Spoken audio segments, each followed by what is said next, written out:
How to fix couldn't find username problem. If any day you face a problem like this, do not worry, as we have got the perfect solution for this. First of all, you have to launch Snapchat on your mobile device. In order to do so, you have to tap on Snapchat for a while. After that, you can see an interface like this. Now you have to go to the eye option on the top. After you tap on the eye option there, you can see an interface like this. This is the interface of app information. Now you have to scroll down until you find the option of storage there.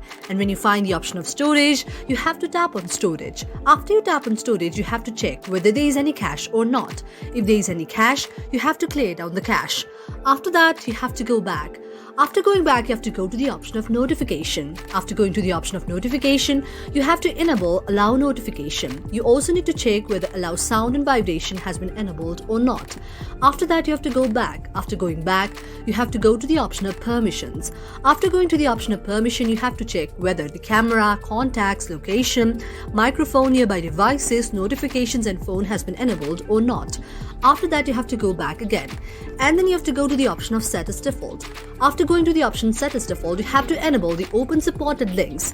After enabling open supported links, you have to go back. And then you have to go to the option of app details and store. After moving to the option of app details and store, you have to check whether there is any update available or not. And if there is any update available, you have to update your very application. And this way, your problem will be solved. Thank you for watching our video, and if you like it, do not forget to subscribe our channel.